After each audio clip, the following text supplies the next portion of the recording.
All right, we are officially in live mode right now. Now it is just a matter of waiting for people to show up. Good times. Oh, yes.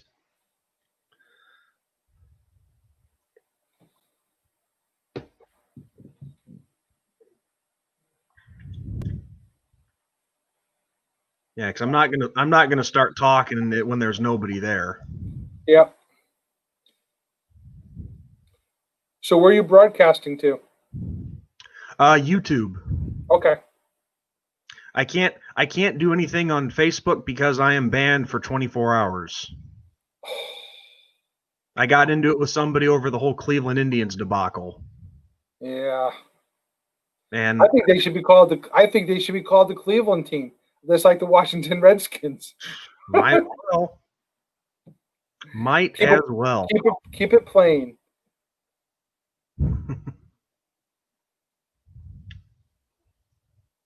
Still, nobody here yet.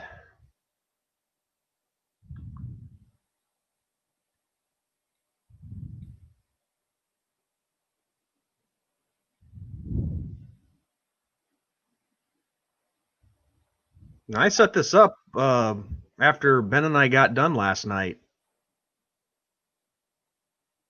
So hopefully, it should be showing up on people's, subscription lists and notifications. Good times.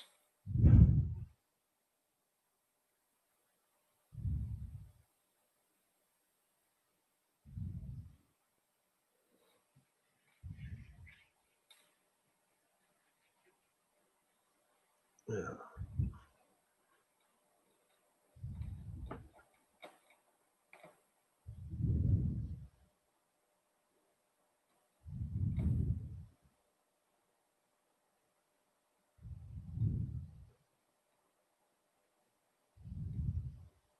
I didn't realize his press conference notes were so long yesterday. Really? How long were they? Oh, it's 7 pages long. Oh, wow.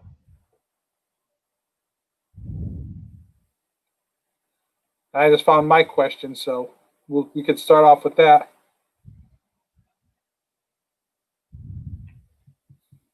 That is, if anybody shows up.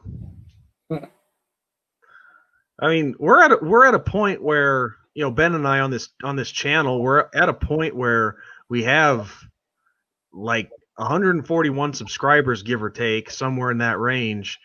So there should be. You'd think somebody would show up by now. It's been 3 minutes already. I say we go at it, man. All right. Worst case scenario, I turn this into a video instead.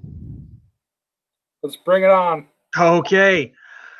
How's it going, everyone? I am ND Sean 45 of the Two Irish Brothers.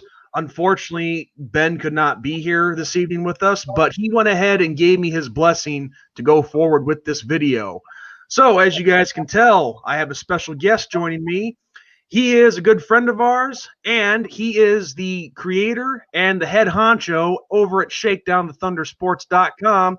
So without further ado, please welcome Mr. George Bashura. George, how are you doing this evening?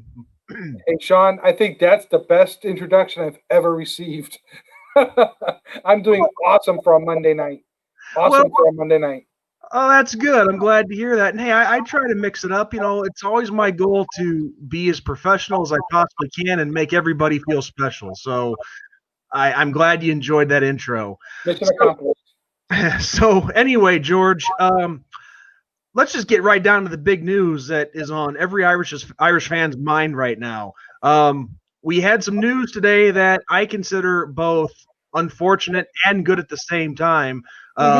Defensive coordinator Clark Lee is going to be leaving us, and he has taken the head coaching position at Vanderbilt University. I don't know if this really was a surprise to anybody, but to me, myself personally, I think it kind of was a surprise because I had been reading that Vanderbilt was looking for, an offensive-minded guy to be their head coach. Yep, I heard the exact same thing, and you know what? Sometimes that's just part of the deal, right? They They tell you they're going kind of like, it's like a trick play, right? Misdirection. They're Yes. telling you that they're looking offense, but they're really going defense. Yeah, exactly. So maybe it was a little bit of a trickery. Maybe they had something up their sleeve. But it appears, there's nothing official, but the chatter is definitely what you said. And there was no denial either in the same breath. Well, and also it did make sense too. I mean, Clark Lee is an alumni of Vanderbilt University. He played fullback for them in the early 2000s. And it is happy news at the same time because even though it sucks that he's leaving us, his body of work has been that good that a team, sees him as a head coaching potential. So you can't help but be happy for the guy that he's getting this opportunity to be a head coach. So you're talking about the positive and negative of this, right? Mm-hmm. The negative is he probably won't be the defensive coordinator next year at the University of Notre Dame. It's going to leave a big shoe. Those are going to be big shoes to fill. Yes. Okay. And then the whole debate's going to start going into, well, who's going to fill the spot? In my eyes, it would be the next man up in Mike Elston. That's just my opinion. But at the same time, if you look at a strategy, okay, he leaves Notre Dame as the defensive coordinator.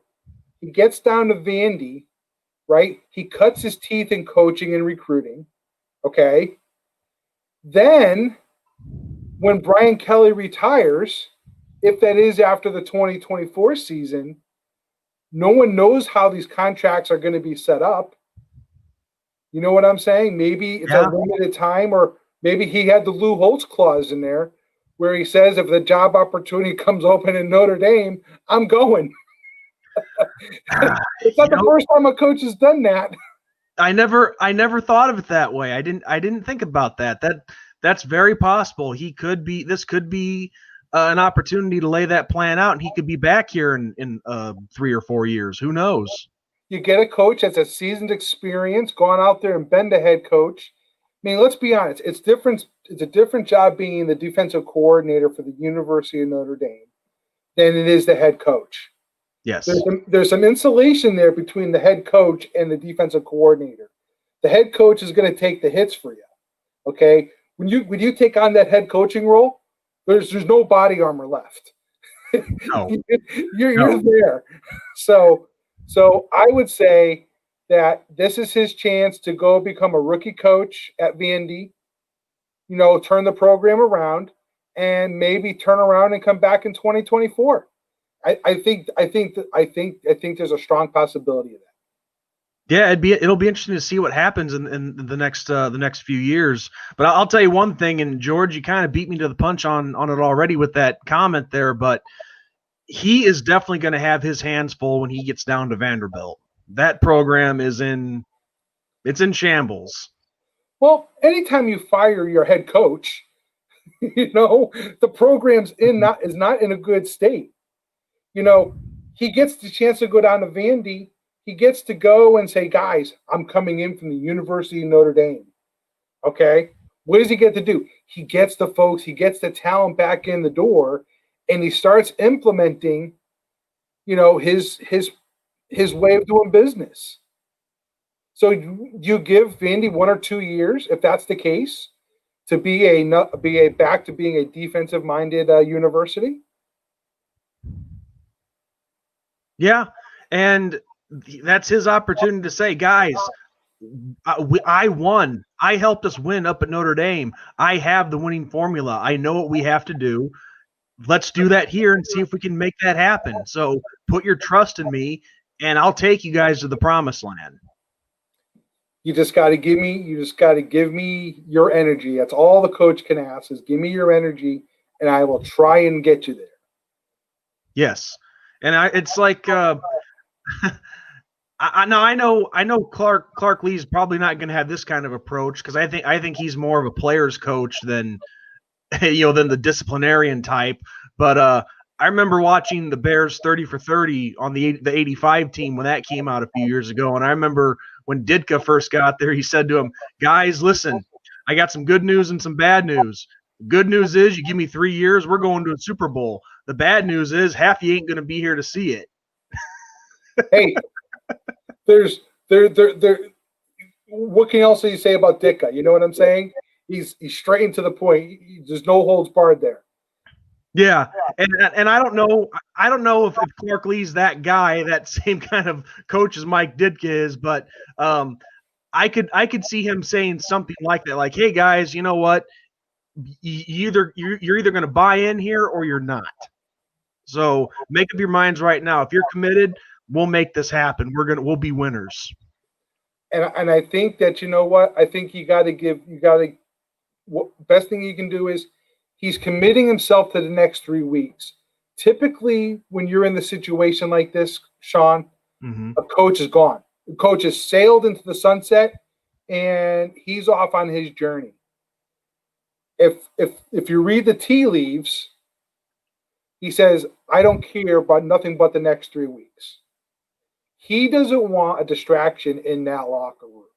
Oh yeah, he knows there's a mission. And Coach Kelly alluded to that yesterday because it was like one of the first questions that came up in the press conference. I'm like, folks, this is Clemson Notre Dame. It's not Clark Lee. You know, we're here to talk about Notre Dame and Clemson, folks. Leave that for the afterburners. Leave that for later on. But yeah, it's like leave it because we got a job to do right now that we're focusing on, and we don't need that kind of stuff getting in the way. We'll cross that bridge when we get there. Yep. And I like that approach. And also one thing I do like is, of course, when I heard the news at work today, a colleague of mine is a Notre Dame fan as well, and he told me about it first. My first thought was, aside from, it sucks losing Clark Lee, but my next thought was like, will they let him finish out the season with us? And like you said, normally when an assistant or a coach takes a job elsewhere, he's gone right away. But thankfully, I saw that they are going to let him stay at Notre Dame and finish out the season. And it only makes sense to do because we're in the middle of a championship run here. He as Coach said yesterday, he's a professional. He's not going to let this be a distraction. And so it sums up to the kind of man that he is right there. Yes. And excuse me. And also, I should point out, we got one viewer. This is awesome. Hello. Hello, whoever is out there watching. We thank you for showing up. What's that, George? I didn't say anything. Oh, I thought maybe I heard an echo. But anyway, where was I going to go with that? Well, I guess I don't really have anything else to add about Clark Lee except that him being here was awesome. He did some amazing things for us, and regardless, it sucks that he's not going to be with us, at least not for the near future. But I wish him nothing but the best of luck at Vanderbilt, and he deserves the opportunity. And the Notre Dame fan base can't speak anything ill of the man. The guy hung around. He turned this team around. The defense is just phenomenal. And that's why I think you got to keep, if and when this does happen, okay, because there's still a bunch of what ifs. There's been nothing confirmed by the university. There's nothing that he's committed to, okay? If and when it happens, you got to say, thanks, coach. Thanks for the run. Thanks for the hard work. Thanks for instilling all this knowledge and work ethic into the guys. Good luck at Vandy. And I think that's the best thing that anybody can do. Because one thing, he's not Van Gorder. He came in and he took a Van Gorder mess and made that outfit a top-notch defensive core. That defense is a top 15 defense. What more can you say? And also, I know what I was going to say. This actually could be good motivation for the team in the next month or so, because now that defense can come out and say, okay, well, you know what? Coach Lee is leaving. Now it's a win-1 for Coach Lee. Let's send him out with a bang. This team over the last couple weeks has been developing things and folks to play for. Okay, Paul Hornung passed. Plants passed away in a tragic car accident.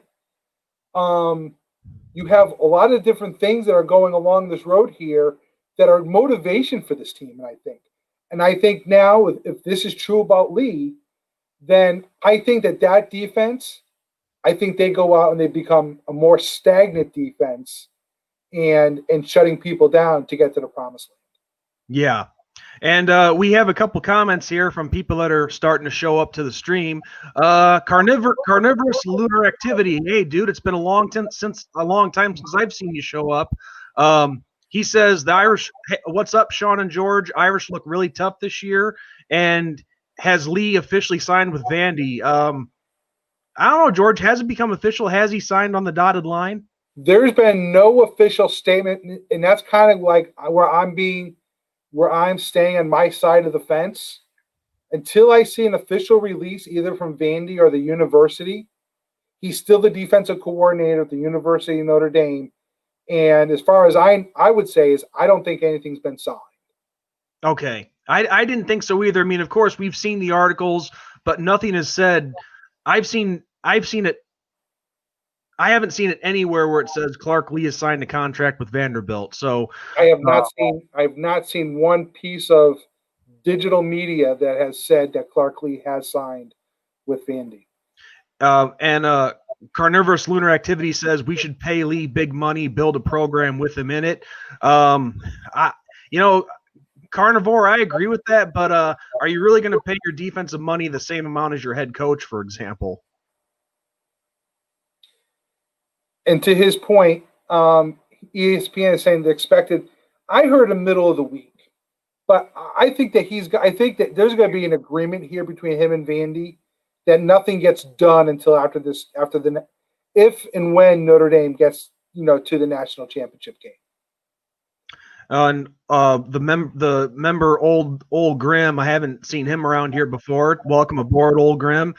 He says Clark Lee will be missed. What a terrible program he is going to. Well, you're right about that, Grimm. But if he's is able to work his magic there like he did with us, he could he could very well turn things around down there. But of course, I don't ever expect Vanderbilt becoming a national powerhouse anyway. He's a graduate of Vandy. He's got family in that area in Tennessee. And I'll be honest with you, I'm signing up for Tennessee. I'm signing up to be right in Nashville's backyard if I have that opportunity. Really? I'd go.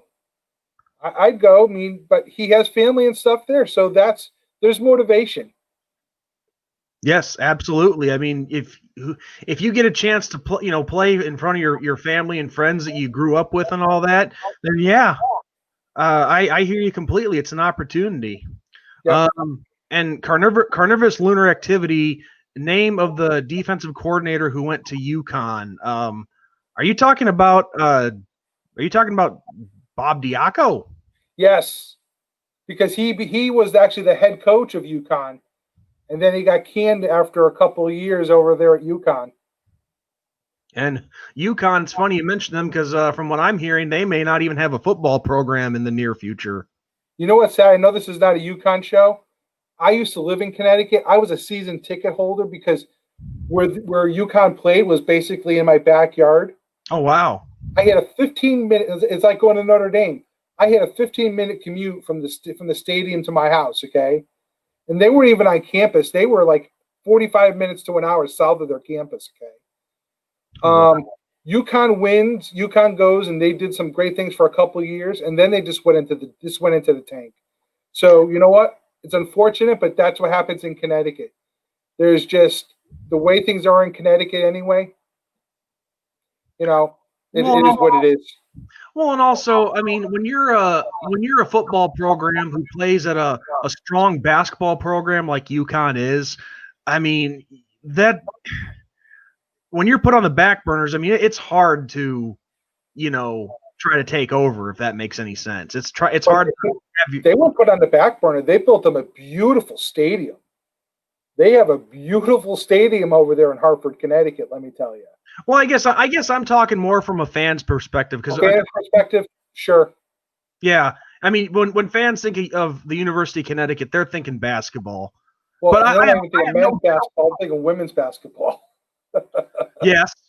Well, both were equally good, and both still are pretty decent. But I have no doubt though that the University of Connecticut is doing the best that they can for all their teams. I don't doubt that for a second. I'm just saying, fans usually think basketball when they think of that school. But real quick, Mike Biederman, welcome to the audience, my friend. His question that he has for us, George, and we actually discussed this briefly already. If Clark Lee does in fact leave, who do you think will take over for Clark Lee as defensive coordinator? Personally, I think it will be Mike Elston. And Mike, it's funny that you say that because before you got here, George and I actually brought up Elston's name. Next man up. Exactly. He knows the program. He knows the program. He knows the deal.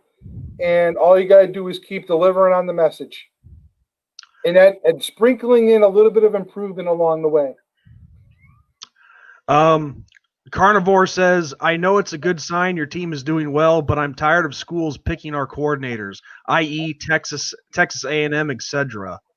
Yeah, it's frustrating, but if they're offered an opportunity that they think they can succeed at, it's their choice. I mean, what can you do? Success breeds success. And they're not going to get Brian Kelly.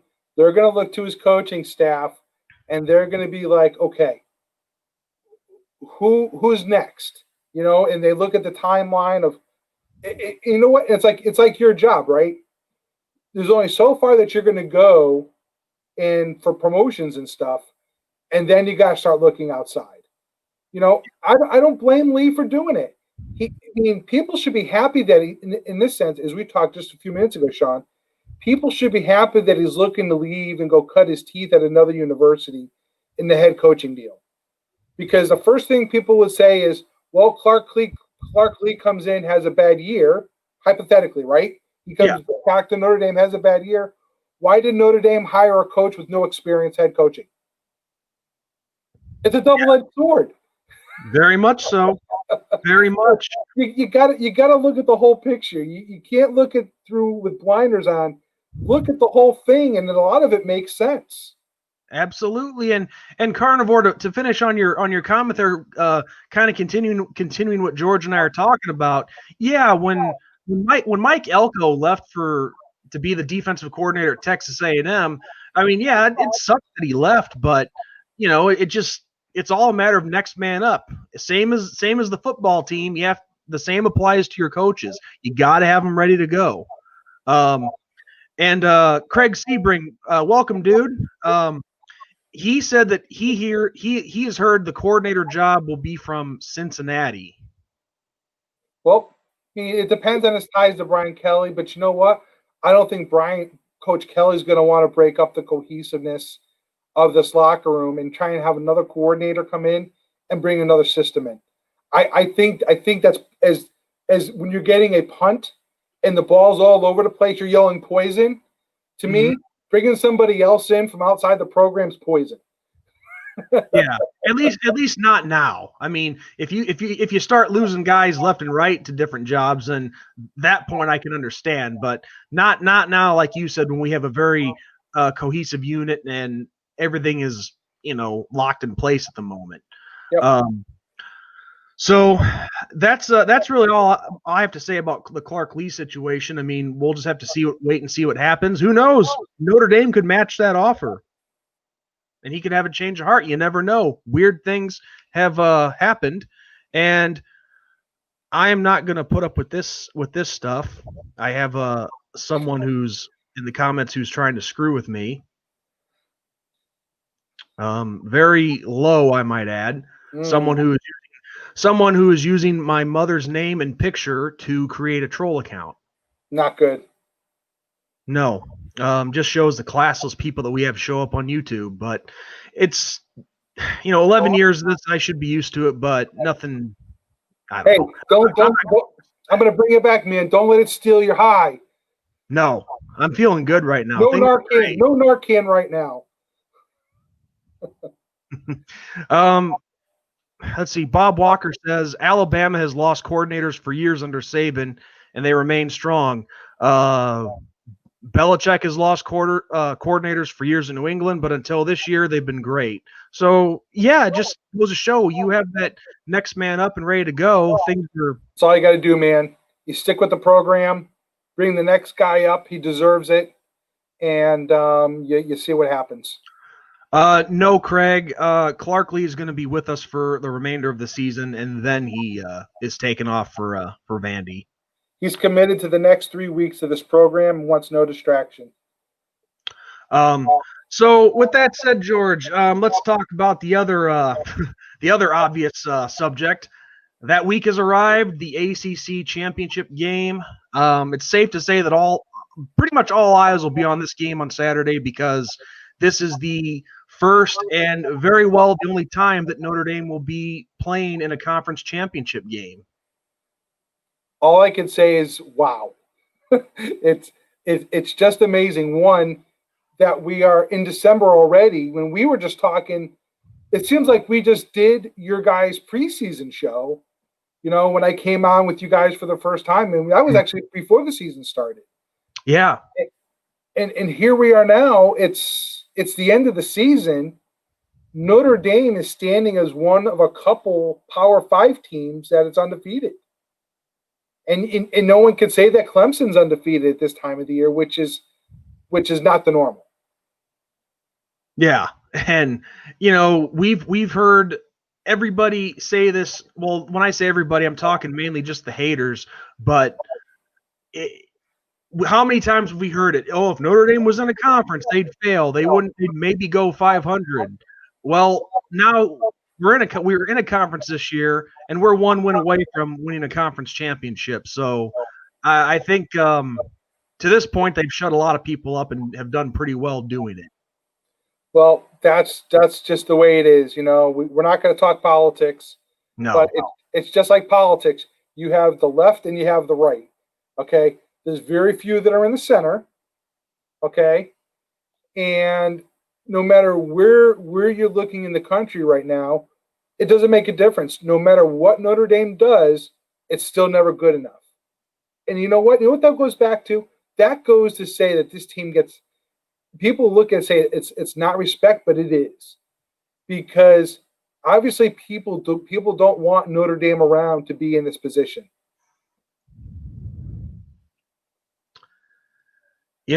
This person who keeps screwing with my family, I'm telling you right now, if you don't want a video of other information being leaked, I would stop right now.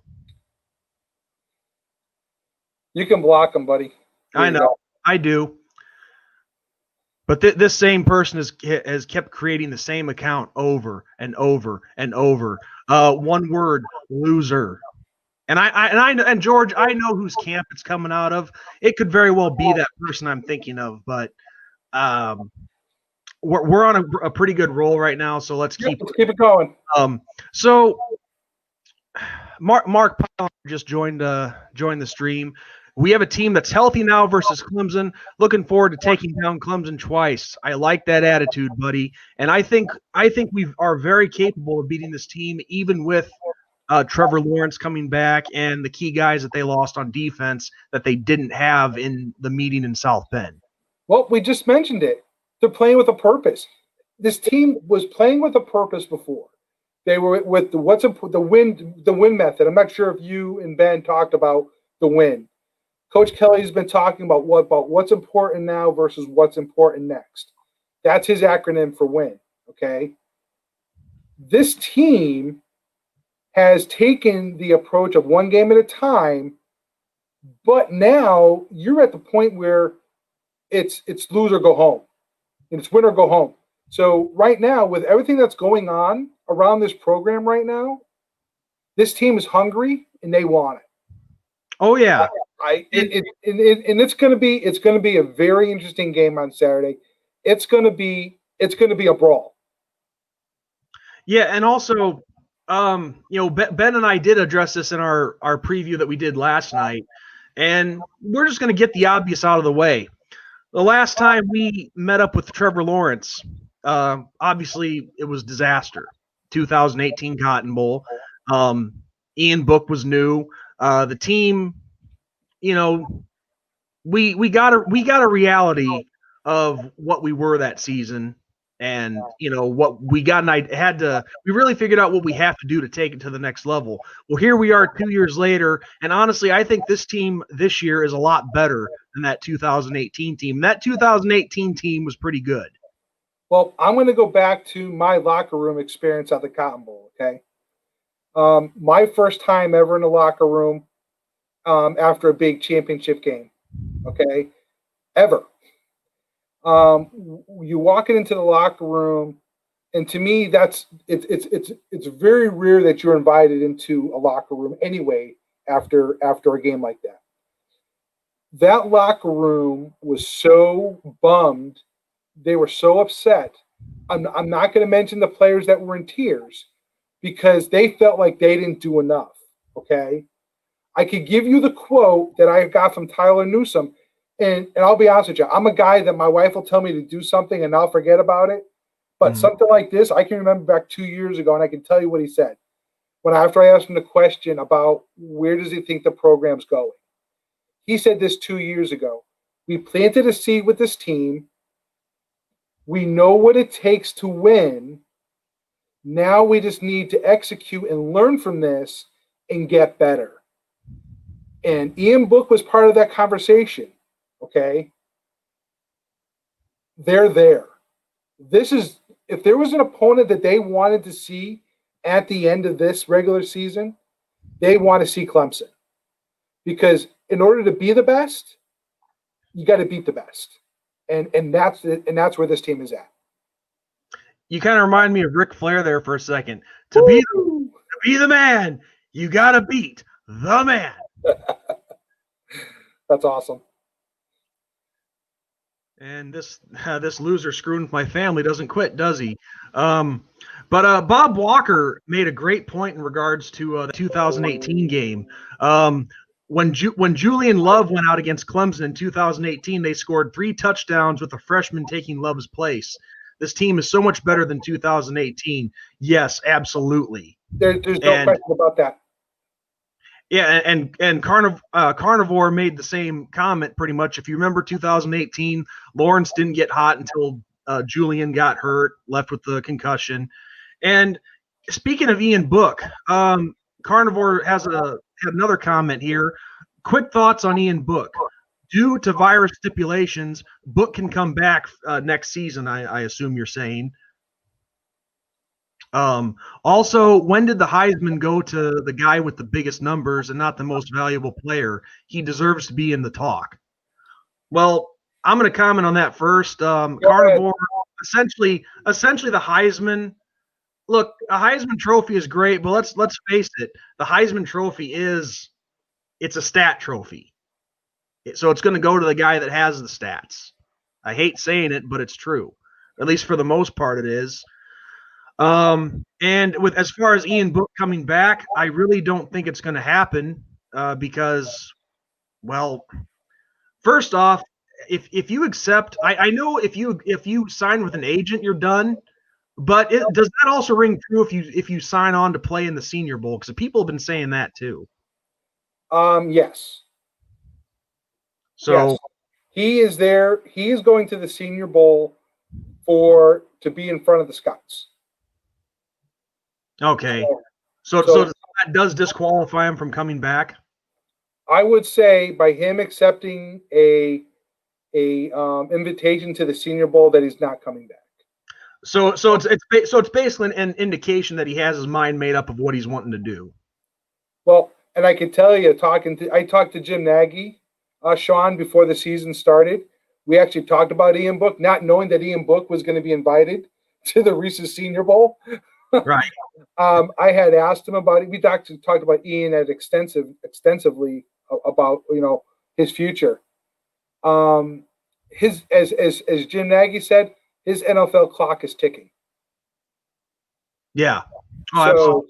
So if he's even thinking about having a chance in the NFL, he's going this year. Oh yeah. He's done his time. He stayed on as a fifth. He stayed on a fifth year. He's done everything that he can do for this team. Well, does he want to leave? I'm sure he doesn't. But his time. It's time for the next guy to come in. Yeah. And that guy is likely, in my opinion, probably Craig Sebring beat me to the punch, either Tyler Buckner or Drew Pine. I think it's going to be Drew Pine. Yeah, because Drew Pine, it hasn't been much, but he's seen some. He's he's taken some snaps. Tyler Buckner isn't here yet. I mean, I think he'll compete, but I don't think he's going to be ready to start as a true freshman.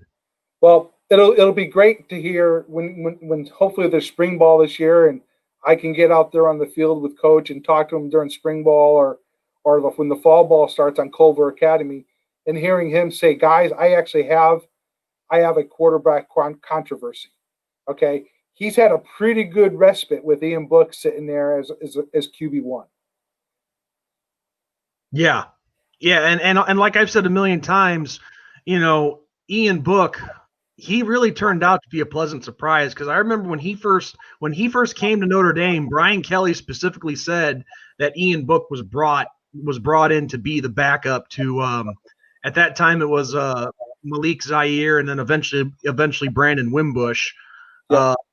But which of course I know that some guys left because of that, but like Gunnar Keel and Phil Dracovic. But first off, nobody knew that Ian Book was going to be as hot as he has been. And when a quarterback gets hot like that, you got to go with what's hot. And Ian Book was the man. You know what every coach says, Sean, to the guys at the beginning of the year when they first come in? They probably say, look to your left, look to your right, okay? One of you guys ain't going to be here. Because it's just a natural progression of the way things are. And now with the transfer portal, there's an exit. You know what I'm trying to say? There's a way to get off the highway. Yeah, absolutely. I mean, and I don't resent Phil Dracovic for leaving. I mean, he wasn't gonna. I don't think he was gonna get his opportunity here. So he had to go somewhere where he could get on the playing field, and Boston College presented that opportunity for him. Sean, I'll tell you what. There's a story here. Okay, I've talked about it on my own show, and if you don't mind, if I have a few seconds, I can talk about it here. Go ahead. You got a platform. Having seen Phil Dracovic in the spring ball, in the fall ball, all those types of practices that they allow the local media folks into to watch, he wasn't there. He wasn't comfortable at Notre Dame. I think there was too much pressure on him. And it happens to the pros, folks. I mean, folks, don't want anyone to get upset with me. There's a sports psyche that's out there. And if you're the big dog coming off a campus out of high school and into college, when you got to come back and you're just a puppy sitting on the porch, watching, okay, there's something that happens to the psyche, okay? That ego that you have is now not what's dominant. You do not have the dominant ego on the team. You have to sit there and wait your time until your number's called. Okay? It happens in professional sports all the time. Being a Yankees fan, I always see they bring these other pitchers in from other teams and other leagues to pitch, and then they get under the big lights of New York City and they fail. Okay? There's something to be said about pressure. Okay? When he gets to Boston College, he knows he goes in that he has a chance to start. And he knows he probably has a good chance to start. Mm-hmm. But as Coach Kelly said, earlier this season before BC, he goes, they don't play the same system we do. So there's also the difference of what system the university runs. And there's something you bring people in on scholarship. Sometimes it doesn't work out. And I think that's what happened here. It was great to see him come in, great to see everyone talk about him.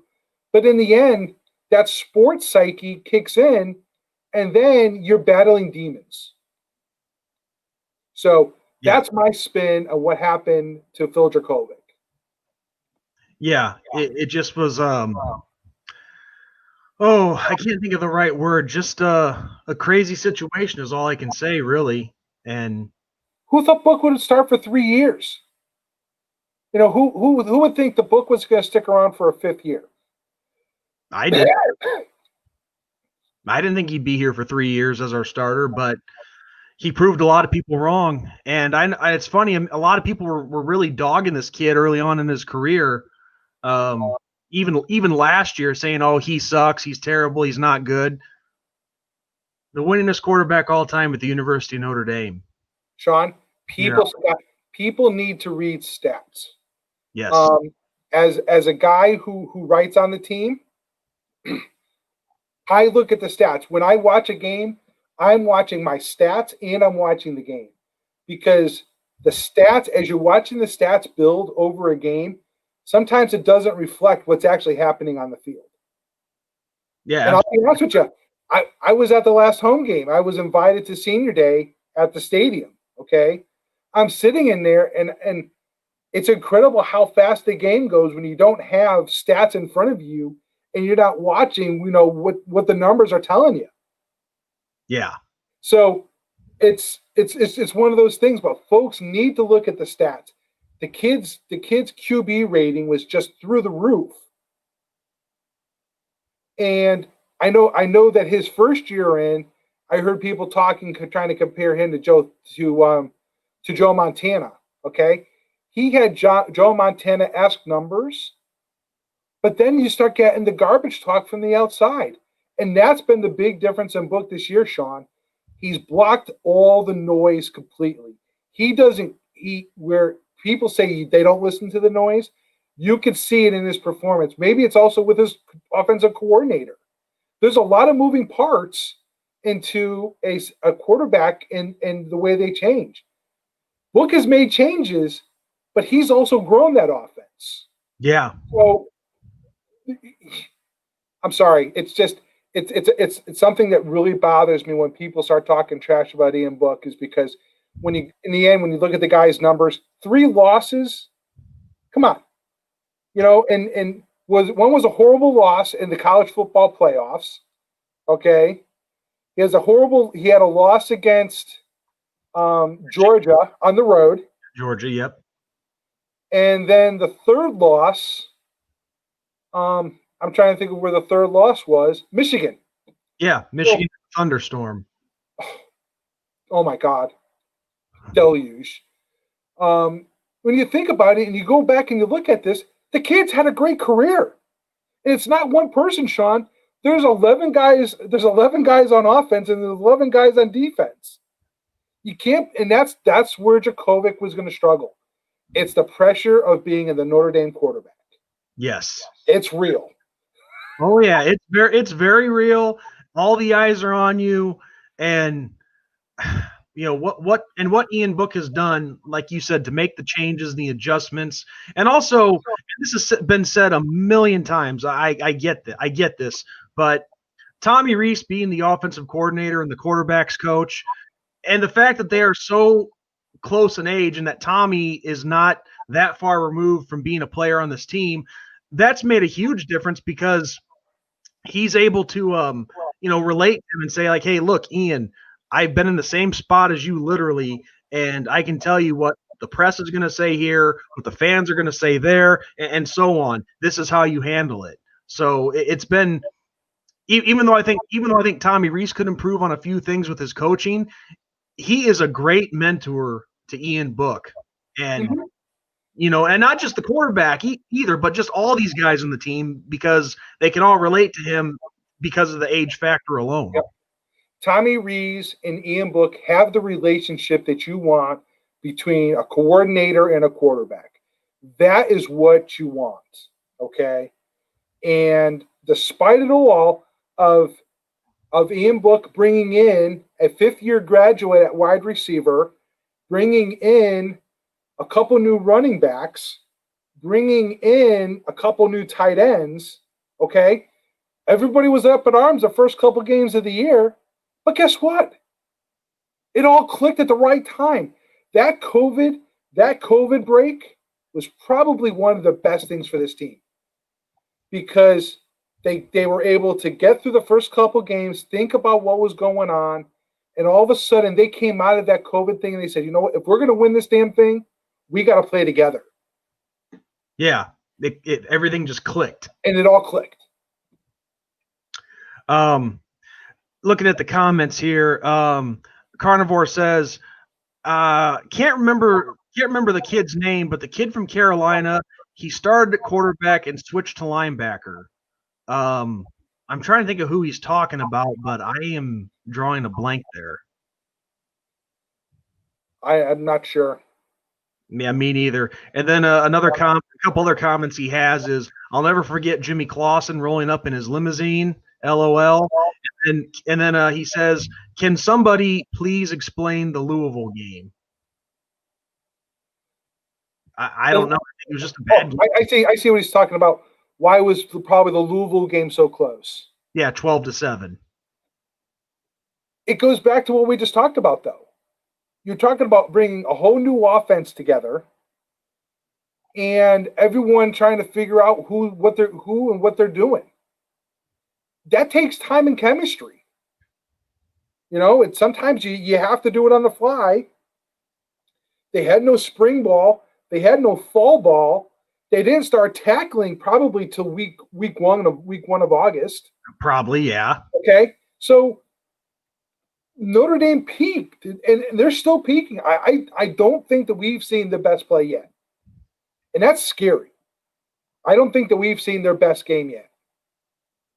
Well, and just the thing is, even if everybody did have the practice and the warming up and all that, even if they'd still won 12-7 with all that, so what? It's one game, Because so many people say, like, oh, we're a bad team because we have a close game. I mean, I think that's a bunch of hogwash, all that talk. I don't think you become a better team. Coach Kelly talks about this a lot in his press conferences, and it's one of those questions that just irk me. It just bothers me, okay? People talk about, Coach, tell us about what this says about your team. And to me, a team is not defined until the end of the season. To me, it's always a work in progress. If you're not getting, look at the Steelers. They went from being great to going bad. Okay, they're going in the reverse direction. Yeah. You want your team to continually get better. Okay? Who cares about a 12-7 ball game? Your team's going to the ACC Championship, and there's a very good possibility they're going to at least get into the top 4 and play in the college football playoff again. It's adversity. You learn from those 12-7 games. You learn how to win. To me, those are the best games because your team stuck it out. Old Notre Dame teams would have rolled over and let Louisville rub their belly. Well, and Craig Sebring brings up a great point that I think is very relevant to what you're talking about here, George. He brings up Tony Rice, and he says people used to dog Tony because he could not throw very well. But look at 88 and 89. He led the team to a national championship and won the Fiesta and the Orange Bowl. So that right there is the perfect example of somebody who was able to figure it out and make it work. I'll tell you what, by the way, Tony Rice, he's still jacked and he could still probably play today. I haven't seen him recently, but I'll take your word for it. I've seen him throw the ball, man. Let me tell you. Well, he's definitely one guy that Ben and I have tried to get in contact with to have on the show eventually. He's a toughie. But I can understand he's probably very busy with a lot of things these days, and so. But that would be such an honor to be able to talk to him and hear his insights from those days. I like Bob, by the way. Oh, Bob Walker here. I like Bob a lot. He is Bob Walker here is actually from my neck of the woods here in the Quad Cities, and he has been a longtime viewer of me going back to my own channel, but he's been here day one since Ben and I started this channel. So Bob's a Two Irish Brothers legend as far as I'm concerned. I love his comment. When someone tells me I'm right, you got my vote. Who doesn't like that? Who doesn't like being told they're right? Yeah. It's a good feeling. But so So if I can really quick, you talked about the Heisman. Did someone have talked about the Heisman? Yeah. Can I touch on that really quick? Absolutely.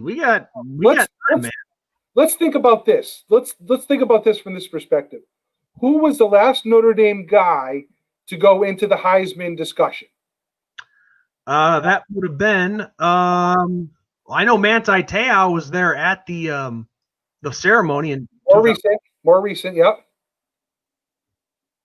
33 trucking. I'm sorry, what was that? They started the whole 33 trucking. Oh, Josh Adams, duh. I have the shirt in my closet. So folks, let's talk about perspective and Heisman, okay? I don't want my guy getting a big head and being put out there and saying he's a candidate for the Heisman Trophy. Because you know what, folks? Once again, it's the University of Notre Dame. They're not about individuals, they're about a team effort. And it becomes a distraction. It becomes a sideshow. Okay? I don't want to hear anyone talk about Kyron Williams, Ian Book, or whatever, okay, being up for the Heisman Trophy. These guys are playing for the university. Whatever accolades come along the way with it, they're going to take them, okay? But that whole production of 33 trucking, okay, with Quentin Nelson, Mike McGlinchey, and all those guys, right? It became a train wreck. It was a distraction to that team. And when you take the focus off a team and you put it on an individual, folks, the game's over. Because next week they went to Miami and it was all over. Done. Not even a Heisman discussion. So and then I think the week after that they did win, but Josh had a very subpar performance. But all I know is I think we lost including the bowl game. I think we lost three of our last 5 games that season. I could be wrong, but all I know I don't think you're far off. We finished the regular season 9-3 and then ended up winning the Citrus Bowl to hit that 10-win mark, which was good, but the finish to the season was not good. Exactly. And that's what I'm trying to say. So all these folks worried about him not being in the Heisman discussion, folks, don't worry about it. Let it take care of itself. Who knows? There's a good there's a good possibility Ian Book can win it. And everyone just shock the world. Okay? There's a possibility.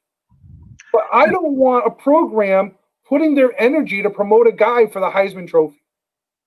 And as far as I'm concerned, myself personally as a fan, I think us having a Heisman Trophy winner would just be a bonus. I would much rather have that national championship that everybody can celebrate because it's been a while since we've had a Heisman winner, but it's been just as long, actually, since we've had a national championship. I haven't seen one.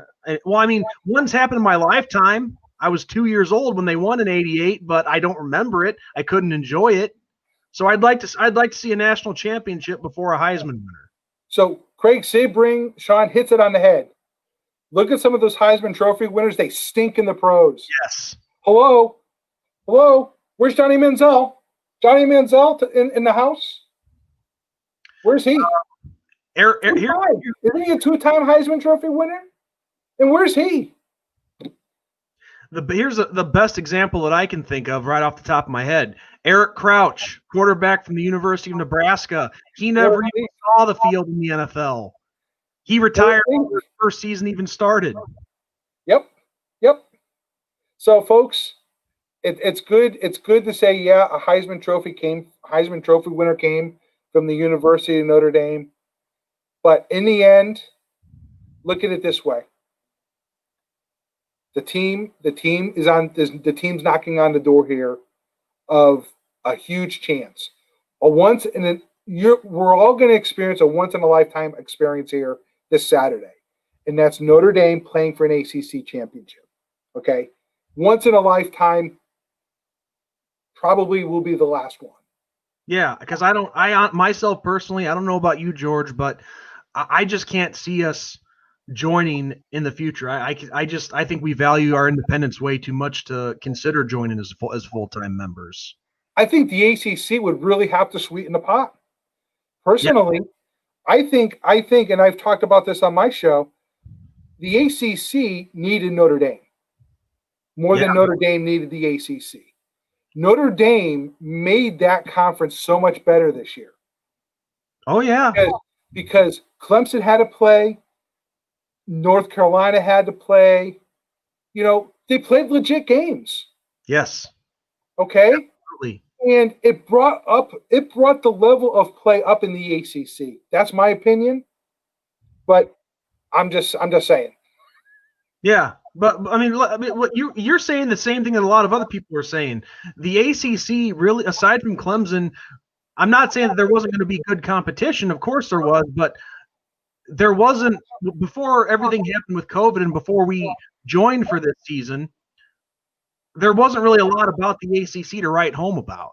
Well, look who Clemson played last year. Did Clemson play? Was it Pitt or North Carolina they played last year?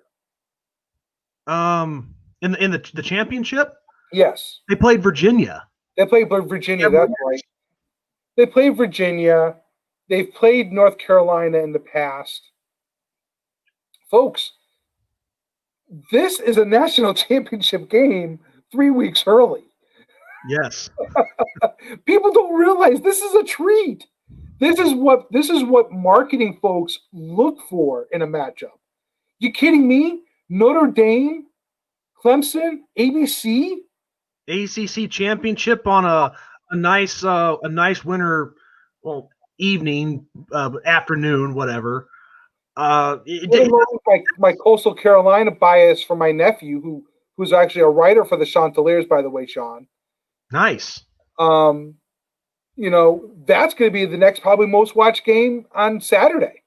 Oh yeah, because this is the first time in the playoff era that I think we have a chance to see two. What's the word? What am I thinking of? Two group of fives in the New Year's Six. Yeah, I'm going to be honest with you. This is a treat because not only is Notre Dame maybe playing Clemson now, who knows how the rankings are going to shake out after this weekend? Notre Dame may have to play Clemson a third time, and who would have thought you would? It's hard to beat somebody once, okay? And even if they split in the rubber match, right? You got to play a rubber match. Who would think that if you had told me at the beginning of the season Notre Dame's playing Clemson not once, twice, but 3 times? Yeah. Oh, come on. No way. Yeah, no. That's something that's definitely once in a lifetime. But it could happen though. It very well can absolutely happen. It can absolutely happen. And Mike Biederman actually beat me to the clock on this thought. But with if that possibility ever arises where the ACC offers us full-time membership, I like what he says here. He says that he would be fine with Notre Dame joining the ACC, but only if the ACC lets them keep the NBC contract. Mike was reading my thoughts, okay? That was my subliminal message. That was the subliminal message to everybody. Notre Dame, would they consider joining the ACC if they can keep their NBC contract? I mean, and myself personally, if they got to keep that NBC contract, I mean, I love our independence, but if they're going to let you keep the NBC contract in those negotiations, I mean, you got to at least think about it. You can still get your rival games in. You still can get your Navy game. You can still get your USC game. You still can get your Stanford game. Yes, it takes some adjusting, but you could do it. Or maybe if you want, I'm going to come up front in the season. They'll all be, the first 3 weeks of the season, right? But hey, but Mike, good read, Mike. That's exactly the message, Mike, that I was trying to portray. Is that's the little that's the little carrot they need dangled in front of them. Yes, we'll come in, but we get to keep our NBC contract. And Carnivore says that it's a 4:00 start. Oh, okay. I knew it was like 3 or 4. I wasn't sure. But I think that actually might be 3:00 my time because I'm on Central. It's 3:00 your time. It's 4:00 my time. Okay. And then Craig Sebring has another question that's specifically for you, George. He says what do you think of the 3 ACC teams opting out of their bowl games?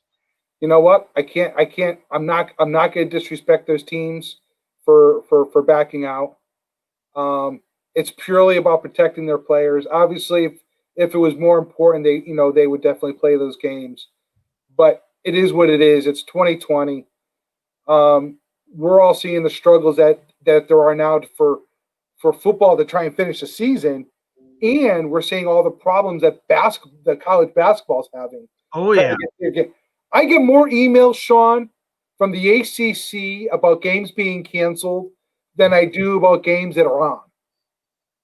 Wow.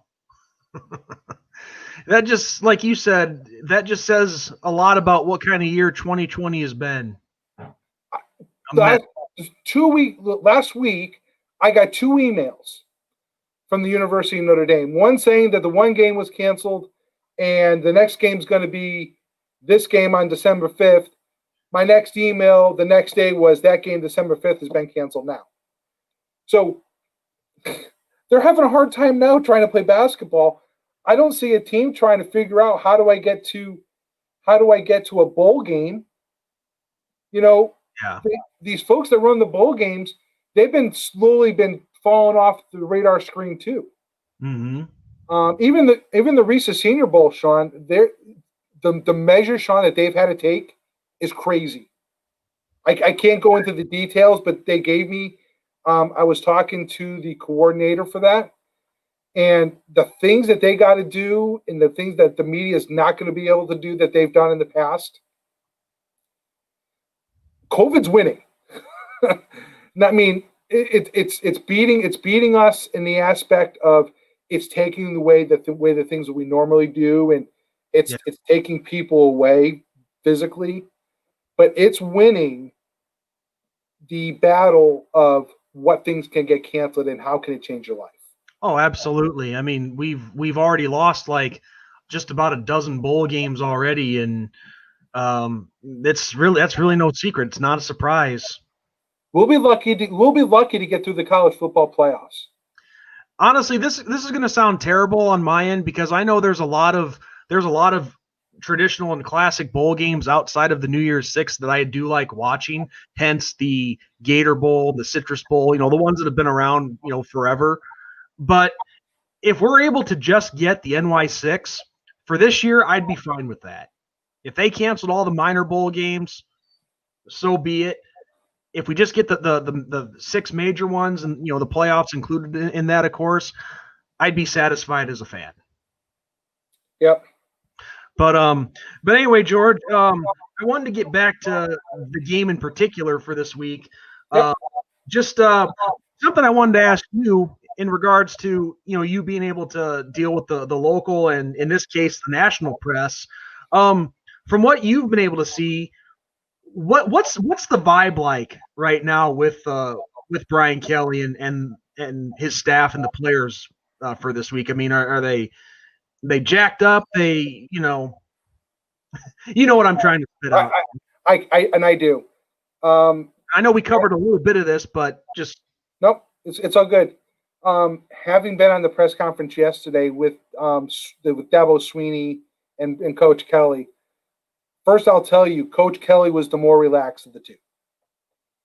Okay, Coach Kelly seems very grounded. Okay, and I think that's very good for a coach going into a game like this, knowing the importance of a game. Okay. The team, I'm glad that you brought up the team because that was actually my question to Coach.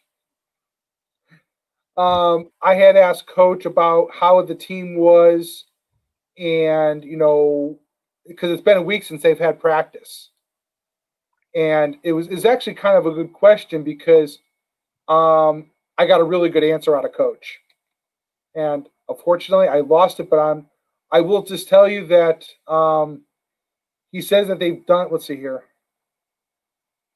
I had it up and I scrolled by accident. Just give me 1 second.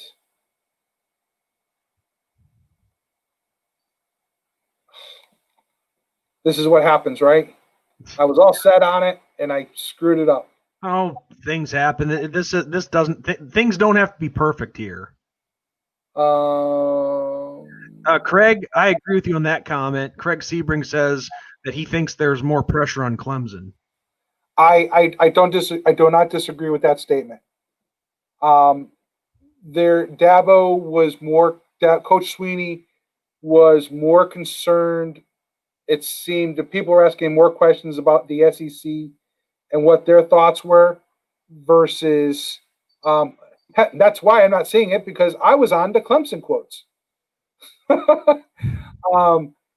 People were asking Coach Sweeney about the SEC and how the SEC feels about the ACC. So to me, this is uncharted territory for Coach Sweeney, and I think that Coach Sweeney is a little more uptight than Coach Kelly. So now that I got my question up, my question to Coach yesterday was, it's been a week since you and the guys have played an opponent. How are they, and how are the guys doing, and how's the preparation working towards the game next Saturday? I'll just give you just snippets of it. He's had it mapped out. They've done little bits of it at a time. They've had some time off. Spending a lot of time in the weight room, maintaining their strength, which is very important. And then they talk about they did some, I'm not sure what he means by lab work. They call it lab work. Because we spent a day of practice, and that had nothing to do with Clemson. It had to do with just, I call it lab work, which is an interesting terminology. Things that you do in the laboratory, experiment a little bit, work on some things. So we did lab work. So we did some lab work to do. So we had some lab work to do. Thursday is going to be all about Clemson. They're going to spend some extra time on special team and gadget plays and bending gadget plays. So what that means is they're going to work on their own, and then they're going to work on defending Clemson's gadget plays. And, of course, he said, I have to make sure the guys get in tackling, because he doesn't want them to be more than a week without tackling. So in a nutshell, they're taking a methodical approach to going into the Clemson game. And I think that is a good approach, because I was telling Ben last night, and I don't know if you've seen our preview video that we did yet. Yeah. But I told Ben that I think one of the best approaches that you can take, and it seems like Coach Kelly is kind of doing this in a way, but do you remember that scene in the movie Hoosiers when they first get to Butler Fieldhouse for the state title game, and they measure the hoop and measure the free throw line, and Gene Hackman says, you guys will see is these are the same exact measurements as our field back home. So it sounds like Coach Kelly is really doing a good job keeping these guys calm and keeping them grounded like he is himself. You know what? They have one of the best sports psychology doctors in the business. Okay, Dr. Selking, one of the best, and she is, to me, is the reason why Ian Book has done so well this year. I think there's been a lot of work. There's been a lot of work done in that department. So when you take the outside mental aspect out of it, and you let the guys focus on what they need to get done, there you go. It becomes easy. Well, based on what you're telling me, I like the approach. I like what they're doing. I think they're ready. I think they're going to be ready for Saturday, and I think we're going to see one heck of a game. And speaking of the players, something I wanted to ask you. Maybe you've heard something about this, maybe not. But who could you excuse me? Who could you see starting at center for Notre Dame on Saturday, George? I don't want to sound like Coach, but I'm gonna put my quote. I'm gonna insert Coach Kelly's comments from yesterday once again and tell you. Okay. They really want Corral in that spot. They've been trying to get him better. But the coach really wants to see Zeke in that spot. But if not, it'll be Josh Lugg. Josh Lugg. Yeah, because Ben and I were just talking about this, and the reason I bring that up is because I think that is going to be one of the biggest key contribution. What's the word I'm thinking of? one of the key factors in the game this week. The keys to victory. Yeah, keys to victory, I guess you could say, is the the relationship between quarterback and center, because obviously, losing Jared Patterson hurt. I mean, yep. So and I think they've tried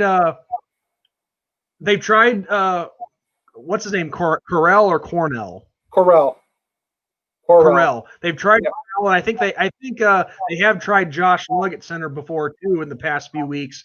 And there's been a few mishandled snaps and whatnot. And one of the things I was bringing up to Ben last night was, in a game like this, you can't have that happen.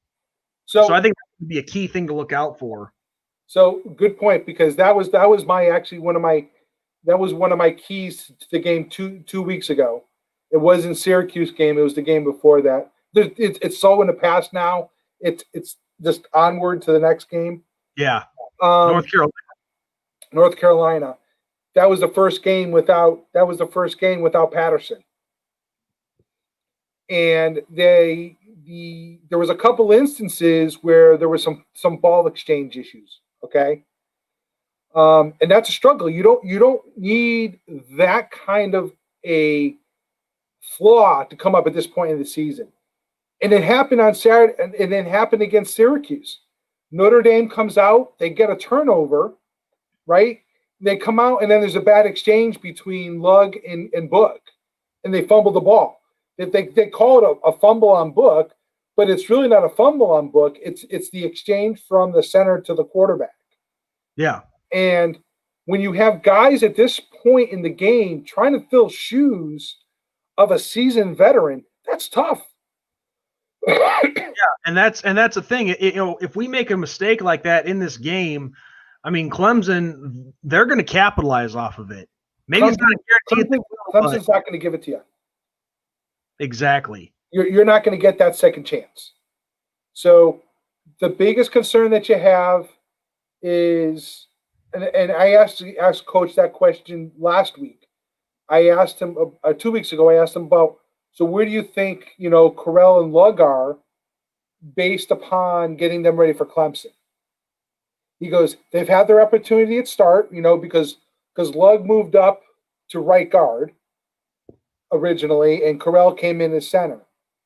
And now it's about communicating with the other guys on the offensive line, because you've developed that rapport over 3 to 4 years. You know what the other guy is going to do. So now you're going to come in with a new guy, 2 new guys, okay? Yeah. And now you're trying to get everyone in sync with 2 new guys. It's not the time in which you're going to do it, but it's what you're given, and you have to step up. That's why people say this is why you come to the University of Notre Dame. Yeah, absolutely. Sorry if I sound like Coach, but I'm in a lot of his press conferences, and I can remember some of his key quotes that are truly impactful. Well, it's not hard for a little bit of him to rub off on you, I mean, like you said, when you're around him so much, and Coach Kelly has that way of how he talks, and it's you can't help but have it rub off on you a little bit. So it's all good. So he was right. Zeke was the backup center. Zeke was the backup center against Syracuse. He didn't get in, so Josh Lugg did get the start against Syracuse. One question that was, let's see, where was it at here? One question that I saw here in the comments, and this isn't on that same topic, but I don't know. What do you think, George? If we were to win this game, do you think a 2-loss Clemson could still get in? Well, see, now here becomes the problem. It's like a 5-0. It's like a 5-0 Ohio State still getting a 4th spot. You know what I'm saying? Yes. But the one thing that the College Football Playoff Committee maybe can hope for is that Northwestern comes in and for somehow they beat Ohio State. Oh, I would love that. Okay, you'd be a fan all day. I'm sure someone's like, guys, help us make that decision a lot easier. You know what I'm trying to say?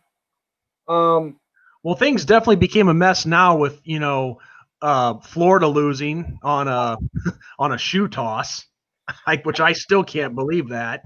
So now, I mean, with all these what ifs of what could happen on Saturday, I mean, Right now, I think it's wide open. I got to be honest with you. I think Notre Dame gets in regardless, and I'm not just saying that because if Notre Dame goes to 10-1 and Clemson's 11-1, how do you justify Clemson 11-1 being there when Notre Dame had this whole long body of work? Plus, they beat Clemson in the regular season. yes. So I think the fight becomes tougher for Notre Dame not to be in the question than it does for them. I'm sorry, it's harder for them. Yeah, it's harder for them to say they're not going to be in versus saying this they are going to be in. So I think Notre Dame is in regardless. But Yeah. as far as Clemson goes, I don't think a 2-loss Clemson gets in. I think it opens a whole bunch of doors for other teams. I think that opens the door for Texas A&M. Could open the door for Cincinnati, possibly. What's that? Could open the door for Cincinnati, possibly. It could. It but could. I wouldn't bank on it though. It's a slim chance, but it's Florida's still out of the question. Florida's out of the question. So who's sitting there? Clemson. Yeah. It's a weird situation, and in a process that's subjective versus objective, you can kind of make the rules up as you go, and that's where the college they've said it straight up. This is a subjective discussion. Well, and this just proves further that eventually this committee is going to have to start thinking about playoff expansion, whether that's 6 teams, 8 teams, whatever. I think 6 would be a good start. Well, I know you. Here's your problem. Here's your problem with expanding, right? Now it's 8, and now you got the person that's 9th that's butthurt saying they're not in. It becomes March Madness, where the field is 64, so the whole season becomes irrelevant. You know what I'm trying to say? No. There's definitely cons that go along with that. The problem that we have right now with the college football playoff, right now it's not any better than the BCS. If you look at the BCS and what it was, and if you look at the college football playoff where it is right now, it's almost the same thing. I guess the only thing that's better is there's 4 more spots in that major bowl lineup, since they added the Cotton Bowl and the Peach back into the major bowl mix, because those 2 bowls weren't a part of the BCS. Yeah. I guess that's really the only positive of it when you think about it. It's just a hot mess, man. Yeah. Yeah, it's definitely a mess, because that's the thing with college football, and especially this year in 2020, there's surprises year in and year out already.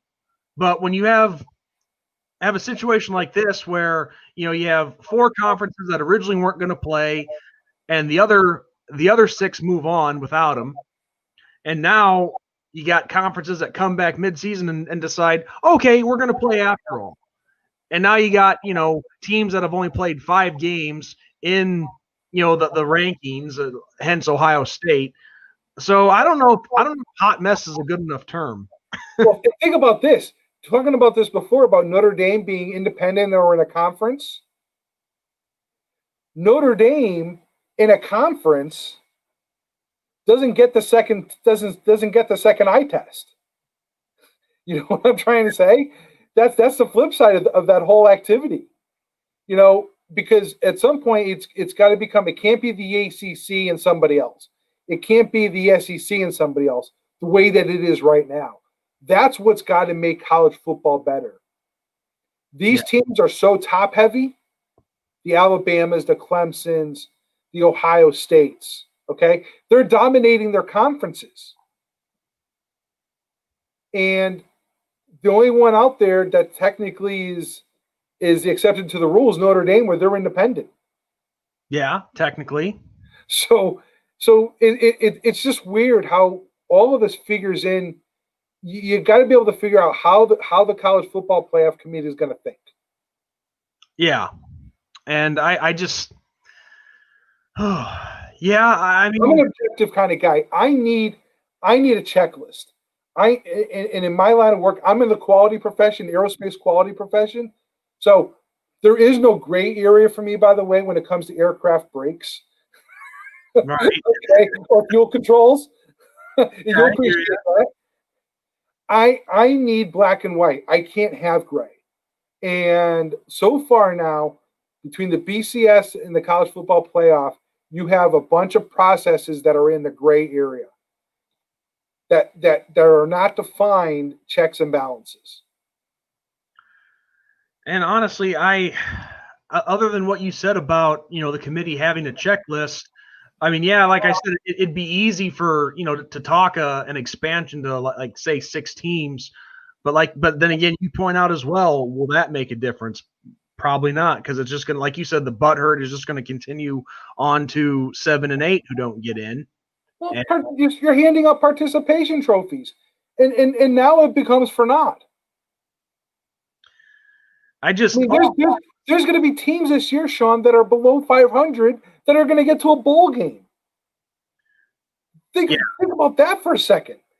which I mean, that's just a technicality too, because of what kind of year this is. But normally, no. If everything was normal and everybody was healthy and there was no COVID, no, there's no way those teams would be going to bowl games. You're right.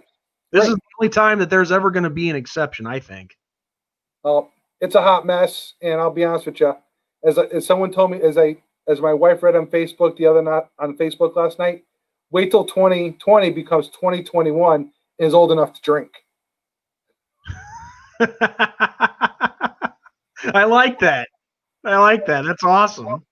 So, yeah. So anyway, with going back to the game itself, obviously neither one of us are coaches, and it'd be easy for us to, it's easy for us to, sit on the sideline and say whatever. But what do you think the Irish's strategy, even offense and defense, take your pick? What kind of attack do you think that, and strategy do you think they need to have for Saturday against this rematch with the Tigers? 2 words, 1 player. Contain ETN. I like that. We were able to do that in that first matchup. And it's funny that you mentioned that, George, because Ben and I were talking about this last night as well. And you saw this from posts I've made on social media. I'm guilty of this, like the other fans are that panic quickly. Unfortunately, I fall into that category, and I jump the gun on panicking when I don't need to. And I liked your comment, by the way, to mine on Facebook. I liked your comment to mine. What was that? Which one? It's a little too late, George. Oh yes. Yes, I know what you're talking about now. I know what you're talking about, because they're like, what was, like 4 or 5 hours after the game was over or something. Yep. Yeah, I saw it for the first time. yeah, I know what you're talking about now. But yeah, Ben and I were talking about this, and that, yes, you saw the comments that I made, and it was concerning because, I'm thinking, like, how in the hell do we go from holding Travis Etienne, who is now the all-time leading rusher in the ACC, to 28 yards, but yet we let Syracuse, who has been terrible all season long, put up 200-plus yards of rushing on us? I mean, I couldn't help but panic in that situation while watching that. That was one of the statistic games that I was talking about. When you looked at it quarter by quarter, it really wasn't all that bad. They had one run for 86 yards.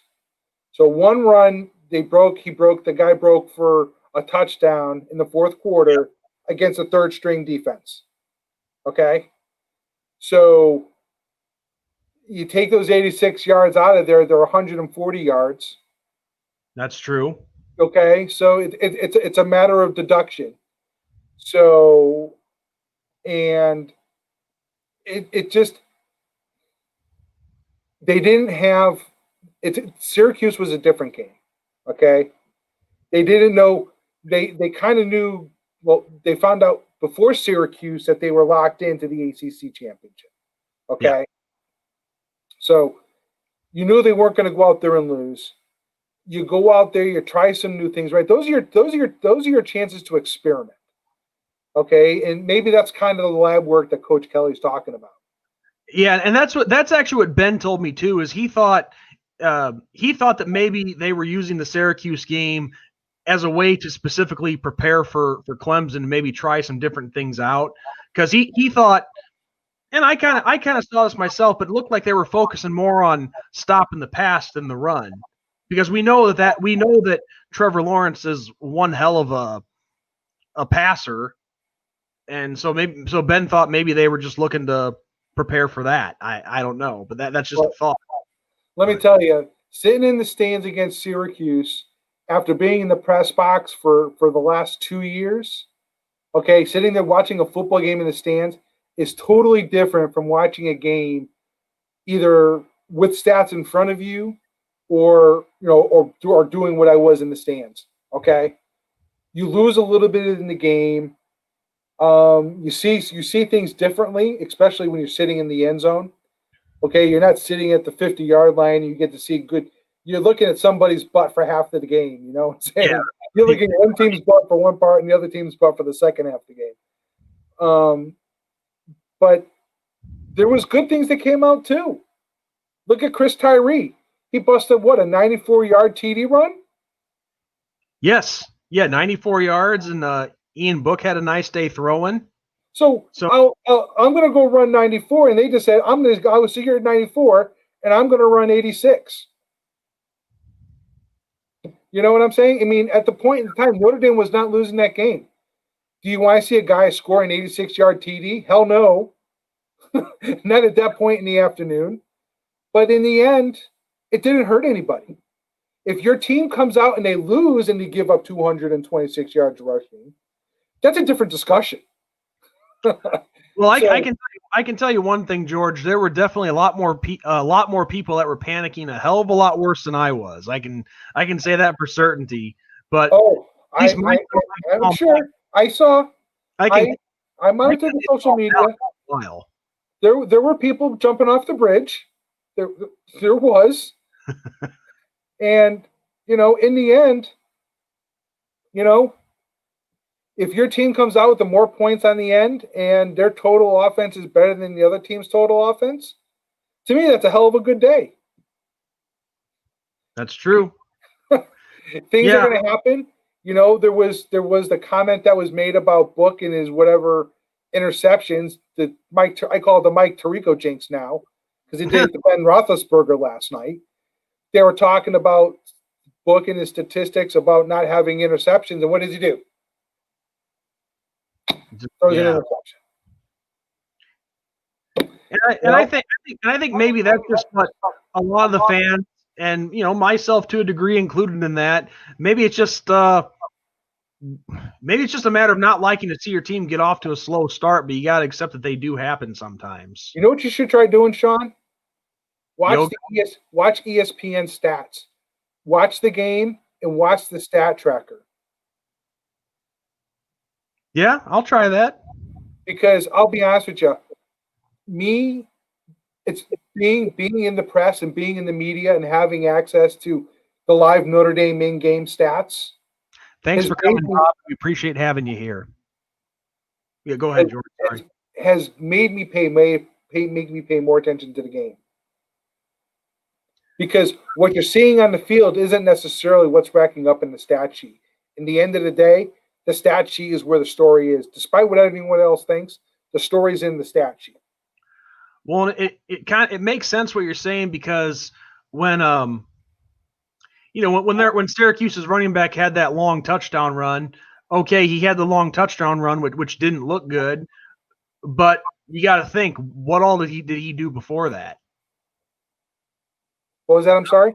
No, I just was saying you bring up a good point with tracking the stats because, for example, Syracuse's running back, yeah, he had that long touchdown run, and it's like, okay, you're watching that. You're seeing this from a running back of a team that's only won one game all season. It frustrates the hell out of you, but you got to think, before that touchdown run, what all had that guy done before that? Not much. So it's what you say about, what you see on the field. It's kind of like the saying, looks can be deceiving. You're going to like this pun. Don't judge a book by its cover. Oh, of course, that too. That works. That's fitting. I'll throw that in there. That's very fitting because that running back had the long touchdown run, but before that he wasn't doing squat. I think he was only averaging maybe 2 yards a carry. We were keeping him in check. He just had a long run. Here's my reaction in the stands. Okay, I'm sitting there watching the game. It's a nice cold day, Notre Dame Stadium. I'm there with a buddy of mine and his family, and I'm sitting there and I'm like, what the hell's going on with this team? I'm guilty of this. Okay, I'm sitting there watching. I'm like, what the hell's going on? Right? They flashed the stats at halftime on the board. Book's 22 of 29 for some odd 140, 180 yards passing. Okay? Holy crap. Not having those stats in front of me, I got caught up in the moment of what I was seeing on the field, not knowing what was actually being tracked on stat sheets. It's totally different when you're looking at it from a perspective of watching a game versus watching the game and looking how someone's actually performing. Yeah, that's something I got to start focusing more on. I mean, like I told you, I'm guilty of jumping the gun and panicking way too quickly. But you're absolutely right. Those stat tracker is something I probably should start looking at. Go on ESPN. They have the in-game stats and they refresh by the quarter. They refresh through the different points, but they'll give you the quarter. They'll give you the quarter stats. And those are the numbers I've been talking about all season, is that, you have this point of the game, Notre Dame's done this part of the game, Notre Dame's done this. And before you know it, you're like, holy crap, you're looking back at some plays, 3 and out, fumble, turnover, touchdown. You get caught up in some of that stuff and what happens. It's not hard to. I mean. Oh, and it's not. Because, like I said, I fell into that last weekend at the 2 weeks ago at the stadium. I said, what the hell is happening here? The team is stumbling. But the next thing you look up at the board, Notre Dame has the lead going into the half, and Book's 22 of 29. I'll take that from my quarterback all day long and twice on Sunday. Absolutely.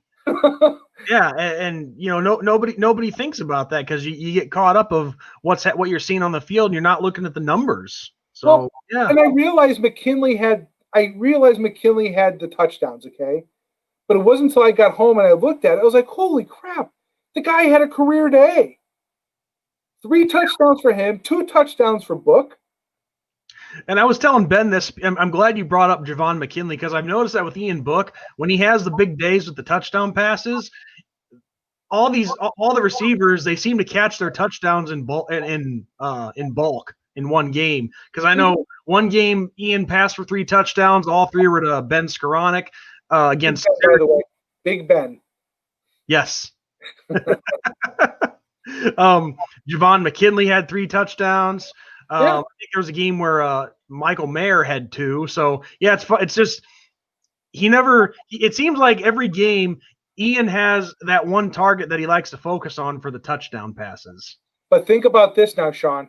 Okay. Now, coming into this season, I was thinking about Notre Dame and a triple threat. Okay. I've said forever and a day, Notre Dame needs to be able to say that they're a triple threat offense. Not a triple option offense, a triple threat offense. Yes. And that means who can I put out there that people are going to think, who do I double cover or can I double cover based upon who's sitting on the field?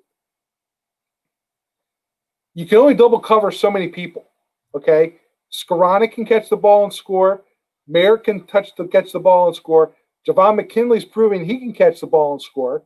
Okay, Avery Davis has proven he can catch the ball, touchdown, and get you yards and touchdown. Okay, and then your running backs.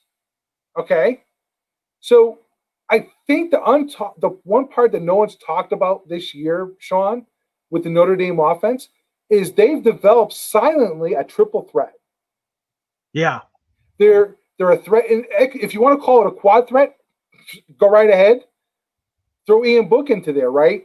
Mm-hmm. Is he going to run with the ball, or is he going to run with the ball then do the no look head fake? Okay. Yeah. Is he going to get the ball to his wide receivers? Is he going to get to his tight ends? Is it going to be the running back that's either going to take the ball and run, or is it going to be a short pass that goes for long yards? And they've been able to make all of those work this year. That has been the part no one's talked about. No one's talked about the different weapons that this team has developed. Yeah, let's make it what would it be a quintuple threat with the running backs the wide receivers taking the runs on the jet sweeps. They've had a lot of success with that too. Sure. So it's there. This team has, in my eyes, has developed the triple threat. Yes, they have. And now they got to continue that. They got to continue it for 3 more games. Yes. And, I'm glad you also mentioned Avery Davis in that mix because, in my opinion, he has actually been one of the unsung heroes of this season. All the big catches that he's come through in the clutch with. I mean, obviously the one against the two against Clemson come to mind. The big what was like a 58 yards. 58-yard catch that got him down to the score or to the 4, and set up for the touchdown. And he scored a touchdown afterwards. Yes. But he's been doing that all season long, and that's something else that nobody's really been talking about is his contributions. They've been kind of quiet, but really big when you think about it. He may not have the sexiest stats in the world, but he's really done a lot to help this team. I want a guy like Avery Davis on my team. You want to know why? As I called myself the designated hitter tonight, pinch hitting. Yeah. Stepping in for Ben in his absence. Right. Avery Davis is your utility guy. And you have a lot of utility guys on that team. And they may not come to your mind, but Kyron Williams is a utility guy. Because every time coach asks him, hey, I'm not going to give you the ball, but I need you to block. You know what I'm trying to say? He's done that.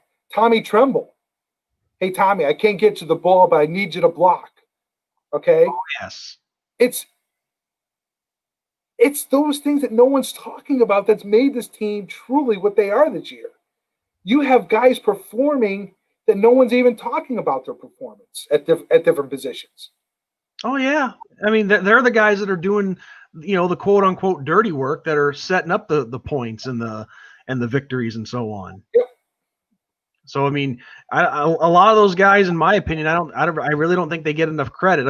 Of course, we the fans who notice it, we give them the credit, but I guess I'm talking more nationally, I guess. But then again, unsung heroes. That's why they're called unsung heroes. They're not gonna be the ones who stand out.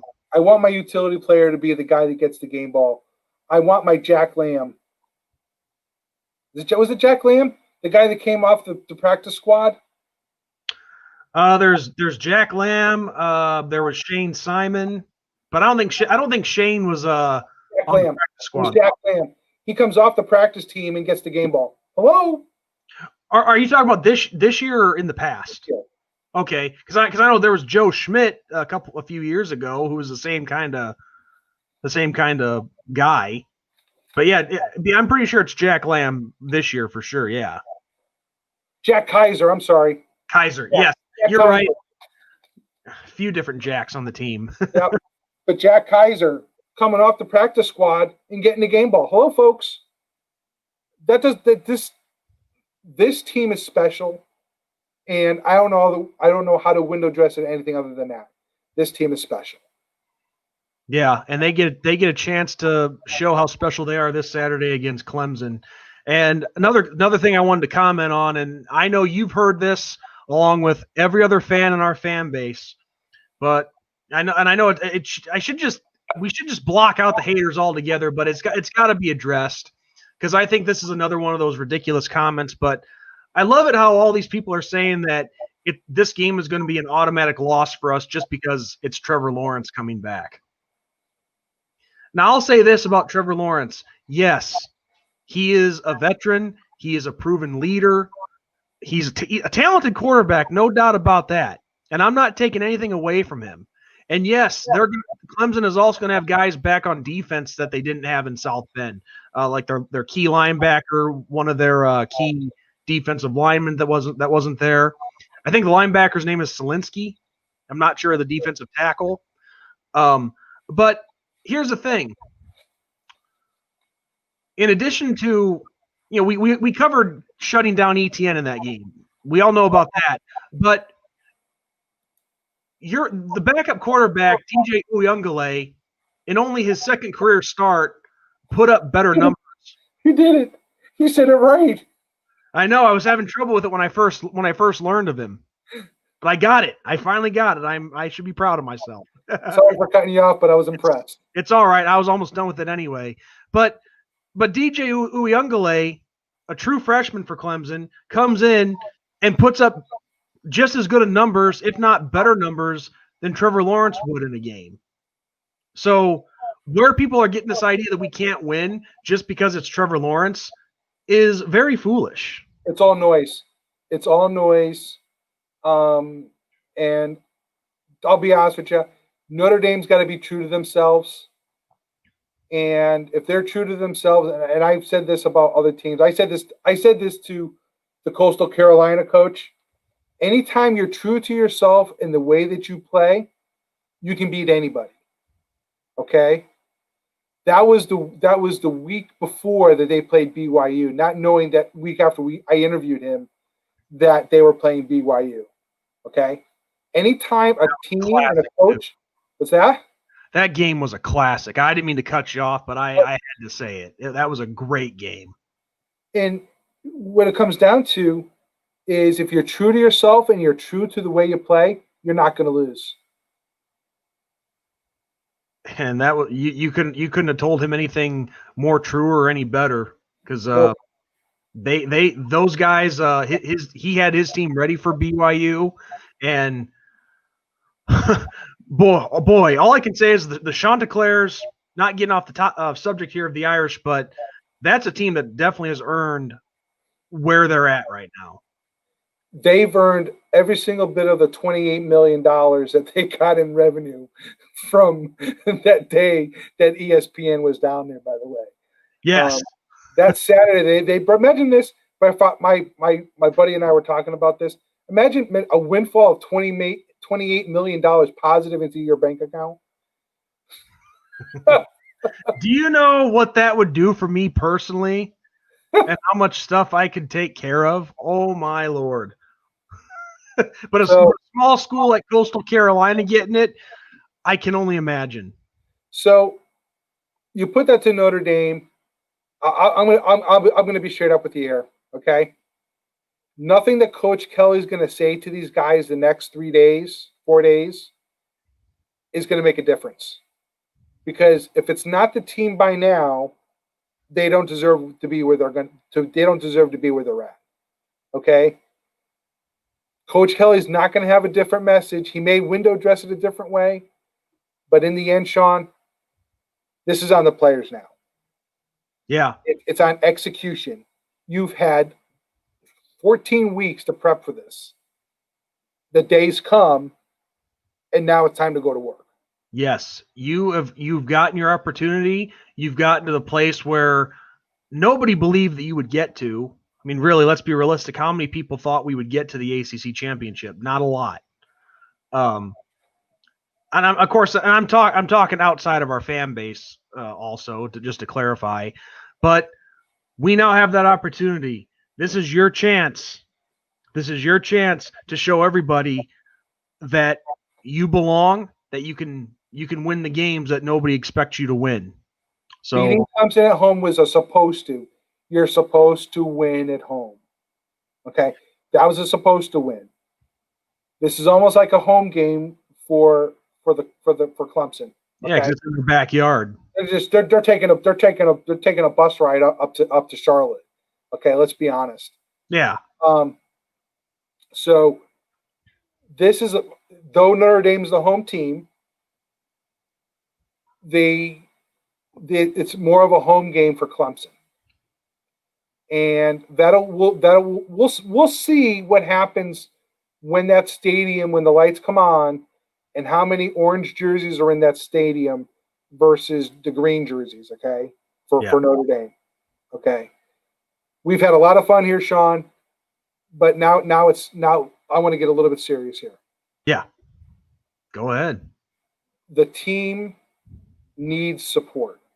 And if you can't stand behind your team that's 10-0 and done what they've done this season, and if you're selling your season ticket, if you're selling the tickets that the university was giving, you as a season ticket holder to get your hands on to attend a game, and turning it around for a couple $1,000 to put in your pocket, it's not right. You've heard me say it a million times. I mean, Georgia's 2017, Nebraska 2000. I can't say that enough. 2017, I was in the stands for the Georgia game. Okay, I could not believe the amount of red jerseys in the other end zone. Okay, folks, if you're going to support the team, don't sell your tickets. Yes, and don't sell your tickets. And I've seen things already about things going up on StubHub and people selling tickets. Yeah, I haven't read that, but I'm not surprised. And let me just add to that, George. You've heard me say this a million times already. The people on here have heard me say this a million times, but the very next 2 years later, when we were in Athens, I made the trip down, and in their stadium, in Sanford Stadium in Athens, the only place you saw Notre Dame fans were where the away fans sit. The cluster. They would that team, that university, or any other university would never allow that to happen. Why our fan base allows it to happen, I don't know. And I heard I did hear one person say, I'm not going to say who it is because he's a video maker. He's on here, but he told me that his reason was it's because the fans wanted the team to prove something to them, because in 2000 we were coming off a losing season. 2017 we were coming off a losing season. Well, so the hell what? If you love your team enough, you go and support them. It doesn't matter what they did the year before if they had a losing season. You go out there and you support them because, well, quite frankly, when they're coming off a losing season, that's when you need your fans the most. So what does that say to them, that if you're going to sell your ticket out and sell the team out all because you want to make a couple $1,000 that probably won't take you very far anyway? Those are the folks that just need to be quiet, Sean, and move on. Plain simple. You want to sell your season tickets? Hey, I'll buy them. Yeah, I'll buy them. At least sell them to another Notre Dame fan. Yeah. Don't sell them to an opponent. It's a home game for a reason. Exactly. I mean, let me put it to you this way. This is not Notre Dame. This is the Chicago Cubs, but some friends of the family, long story short, they were in Chicago for one of the, I think it was Game 5 of the World Series, or Game 4 or Game 5 of the World Series, when the Cubs made it in 16. Yep. They entered a contest for, I think, $100 each, and they won. They won 2 tickets. That's what this raffle was for. They won 2 tickets to get inside the stadium, and pretty good seats actually. And as they collected their tickets, they were walking to Wrigley Field from wherever they were nearby, and then the highest offer they had was like $40,000 a piece for each ticket. They said no. That's how committed they were to their team, because they want to see them win it all. They're committed fans. You have to be. You have to be. You have to be committed to your team. You can't call yourself a Notre Dame fan and sell your tickets to one of the biggest games of the year. Exactly, because that's when your team needs you the most. They need you to show up and make that a hostile environment. They've had no fans the entire season. As Coach Kelly said, bring your own juice, or BYOJ. That's one of the other acronyms that he's been running with this year, okay? 5,724 people are going to be allowed into that game. Yes. Okay? So 5,724. You would hope that's kind of a 50-50 split. Okay. You hope so anyway. But I'm sorry. Go ahead, George. I thought you were done. You just got to win. You can't give up on your team. You got to keep your tickets. If you're not going to go, give them to somebody else. Yeah. Don't sell them to a Clemson fan. You need to show this team support and sell them to another Notre Dame fan. Yeah, because I mean, what's the point if you're going to make the trip to the game and just sell your ticket? What? So you can go back to your camper and drink more beer? Give me a break. Nope. But anyway, a couple things. Craig Sebring just left a comment saying that it's become official. Vanderbilt has signed Clark Lee, so he will officially be their next head coach. And also, George, speaking of the game and fans and being a dedicated fan, it wouldn't be right if we didn't do our score predictions for this game. And, being a true fan, I know, I'm pretty sure it's the same with you. I'm never going to pick the Irish to lose. What kind of fan would I be if I picked them to lose? So yep. I'll get it started because I already said this on our video last night on our preview. I think this game is going to be like the matchup in South Bend. And just to keep it short and sweet, Notre Dame 38, Clemson 35. I think the Irish win it on the last-second field goal, and that we get that drama. So you guys witnessed my picks when Notre Dame played Clemson. Hold on. George, standing O for George. You were the closest one of the three of us in that game. George here, and I can vouch for him. He said 42-40 Notre Dame. The final was 47-40 Notre Dame. He was the closest. He nailed it. Preseason prognostication. Picks made in August, okay? But sometimes that's just how it shapes up between two good teams. And I think when Ben and I did the preseason pick'em, yeah. I said it was going to be late game heroics by Notre Dame that's going to get them the victory. So you're getting it done double time. I got it done twice in double overtime. Well, even before that, when Ian Book led them downfield to score the tying touchdown, so that those are part of the heroics as well. Absolutely. Yeah, you're hitting home runs left and right. No wonder we made you our designated hitter. I don't want, and I'm afraid to make my pick because I don't want to mess it up. But once again, if I'm going to be a writer on Notre Dame sports, I can't pick against them. I can't write on the team and pick against Notre Dame. When Notre Dame went 12-0, my first season writing, and I was in the press box for the first year, the guys in the press box were like, "What the hell just happened?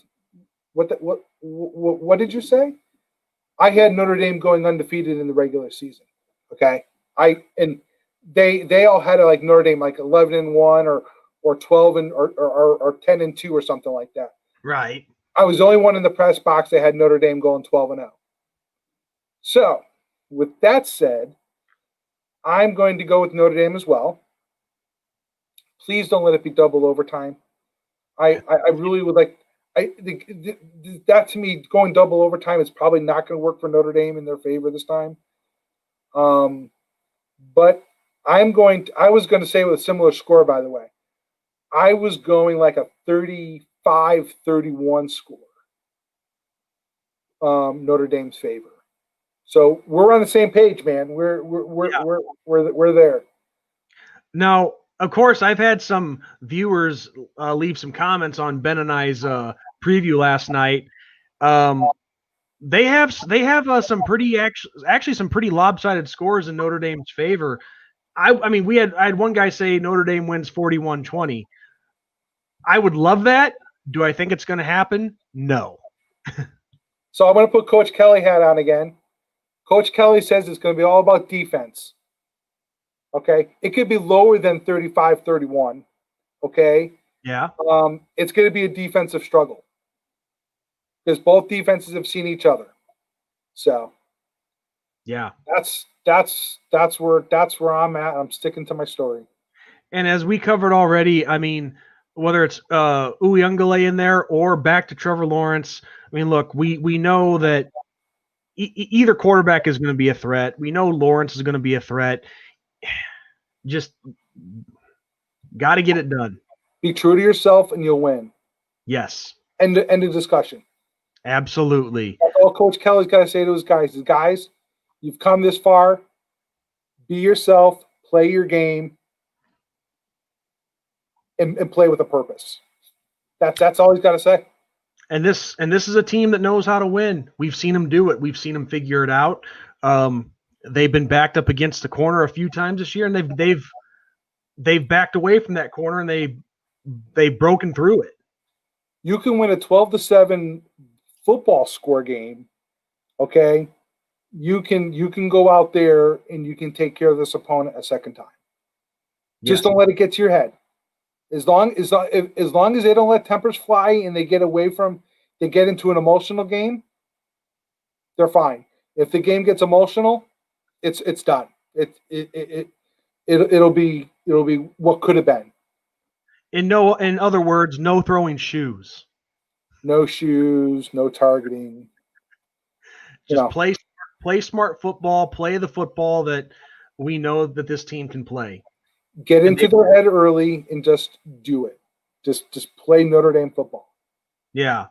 And don't. That's the best advice I can give them. As someone that's written on them all season, that's the best advice I can give them. Yeah. And it's good advice. It really is. Just be yourself. Play the football that we know that you can play.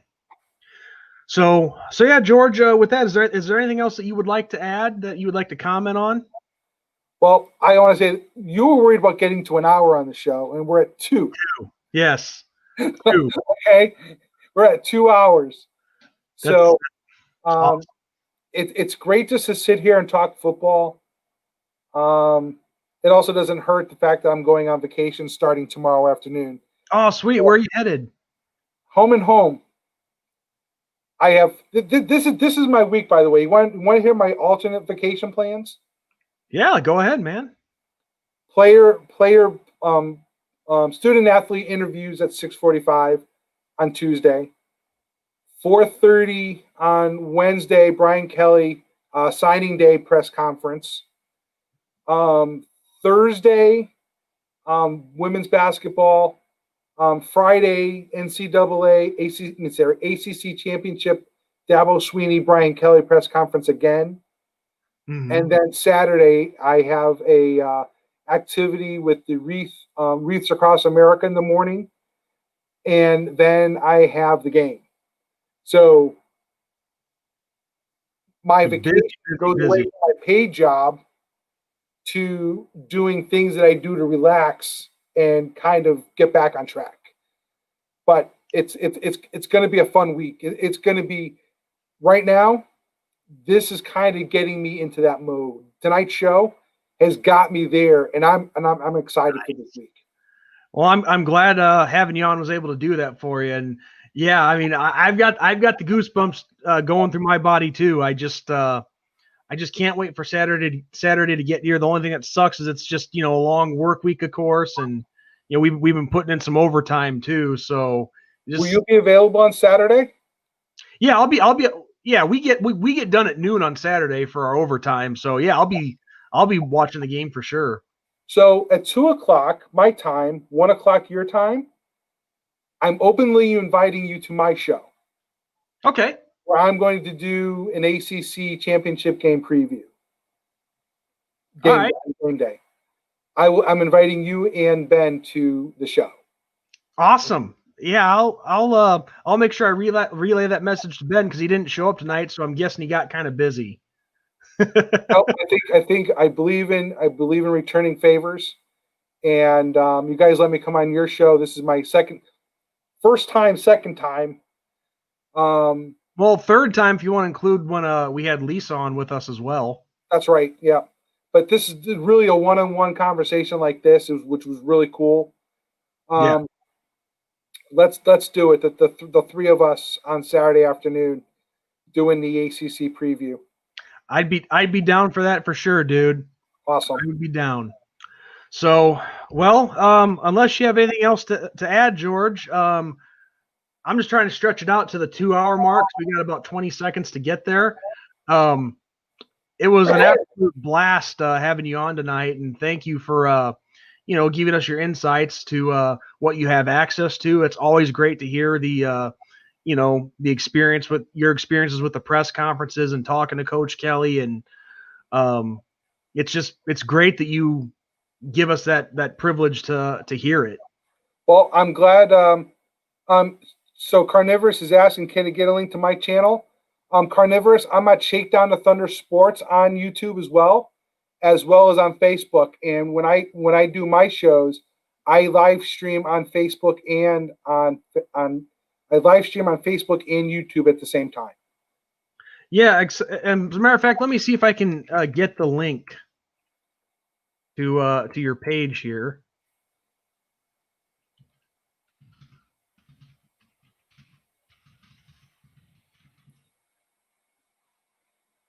Oh, where is it at? Where is it at? Yeah, here we go.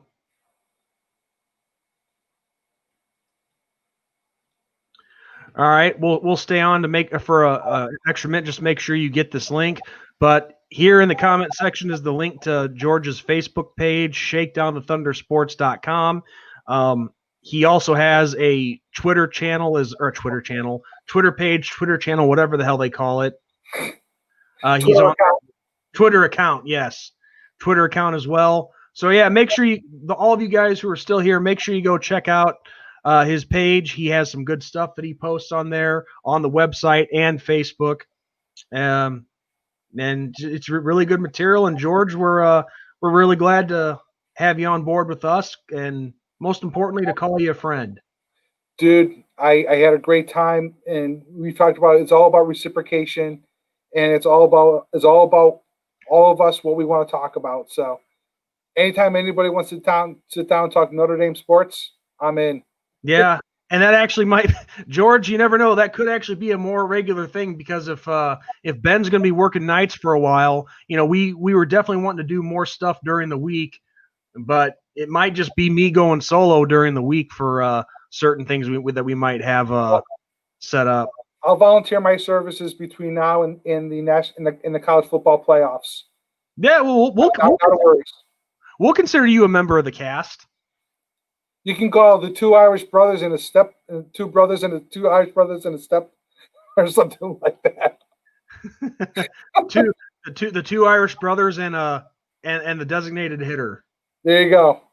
So, all right. Well, I think that's a good place to call it. It looks like everybody got your link, so they'll be able to find it. I just wanted to go an extra bit to make sure they got it. So, because they're actually, you'd be surprised, they're actually a little bit of a delay with these live streams. It's like a 30-second delay. So yeah, because I actually tried it once. I was doing a live stream. I brought the stream up on another page, and yeah, that delay is ridiculous. It's real. So, well, George, thank you again so much for joining me tonight. It's been great. It's been fun. The discussion was awesome. You have yourself a good night, and God bless. And go Irish. Darn right, go Irish. And the same goes to all of you out there watching. Thank you for joining us. God bless, and go Irish, baby. Beat Tigers. Good night, everybody.